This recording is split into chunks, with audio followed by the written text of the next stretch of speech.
Assalamualaikum warahmatullahi wabarakatuh. Perkenalkan, nama saya Waliul Ilmi dengan NIM 2021102114. Saya ini berasal dari program studi pendidikan guru Madrasah Ibtidaiyah Fakultas Ilmu Keislaman Universitas Islam Aliyah Kuningan.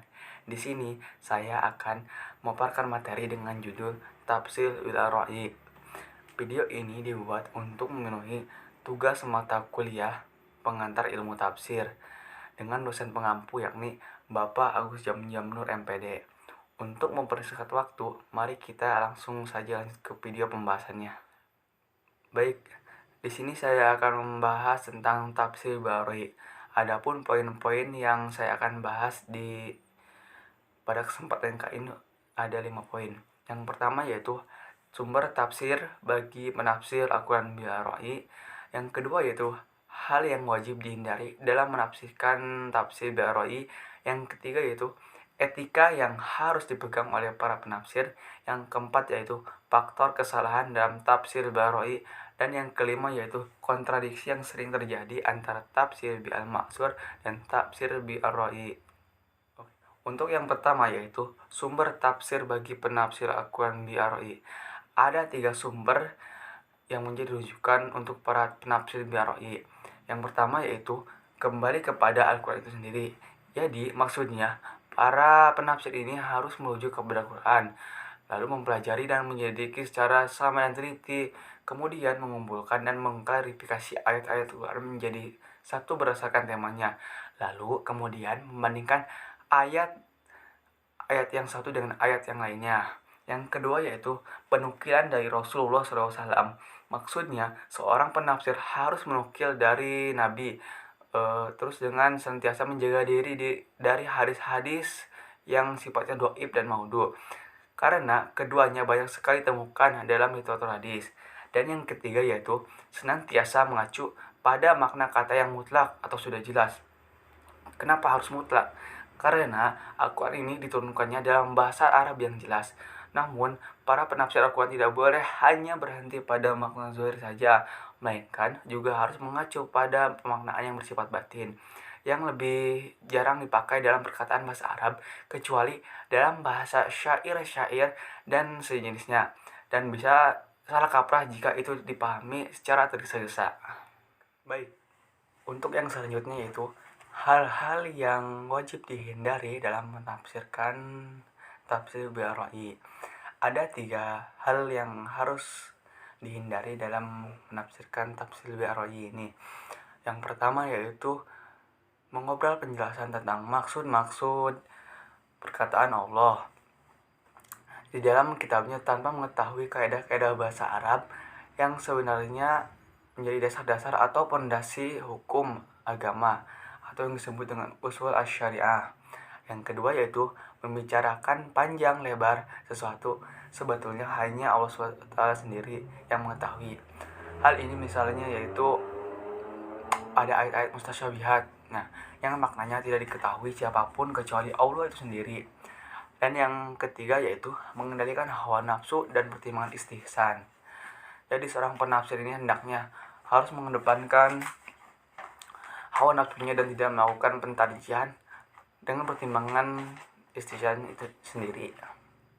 Yang selanjutnya yaitu etika yang harus dipegang oleh para penafsir. Ada 3 etika yang harus dipegang para penafsir, khususnya para penafsir tafsir bil Ar-Ra'yi ini. Yang pertama yaitu prinsipnya harus proporsionalitas. Jadi penafsiran dengan kebutuhan penafsir tanpa mengurangi apa yang sesungguhnya diperlukan penafsir dalam penafsiran dan penjelasan mengenal suatu makna, dan tanpa menambahi sesuatu pembahasan yang sebetulnya ada kaitannya dengan maksud suatu ayat sehingga tidak cocok atau tidak pada tempatnya. Yang kedua yaitu memilih dan membedakan mana yang merupakan makna hakiki dan mana yang merupakan makna majazi.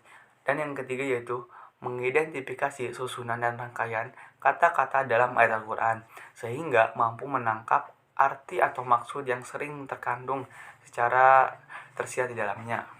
Untuk selanjutnya yaitu faktor kesalahan dalam tafsir bil Ar-Ra'yi. Faktor-faktor yang sering terjadi dalam menafsirkan tafsir bil Ar-Ra'yi ini seringkali menyebabkan kesalahan dalam tafsir Baroi. Faktor ini juga muncul setelah penafsiran generasi sahabat dan tabi'in. Adapun faktor-faktornya yaitu yang pertama, penafsir sebelumnya meyakini suatu makna tertentu dari makna-makna yang ada. Kemudian mereka menjelaskan mana ayat-ayat Al-Quran yang ada dengan makna subjektif yang mereka yakini tersebut. Dan yang kedua yaitu penafsir menafsirkan ayat Al-Quran semata-mata berdasarkan makna lafaz yang umumnya sudah dipahami dalam penuturan bahasa Arab. Jadi tanpa memperhatikan apa siapa sebetulnya yang berbicara dengan menggunakan bahasa Al-Quran itu.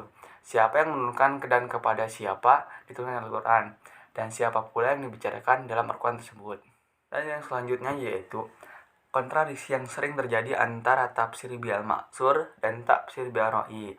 Ada 3 kontradiksi yang sering terjadi. Yang pertama yaitu kontradiksi yang sering terjadi ketika tafsir bil ra'i mahmud dan maupun tafsir bil maksur, keduanya ini sama-sama bersifat qat'i.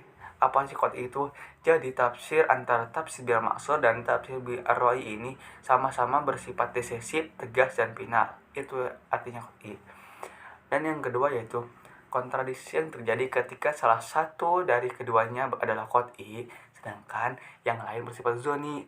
Sehingga ketika terjadi kontradiksi seperti ini, apabila memungkinkan dilakukan ijma dan tidak ada kesepakatan antara keduanya.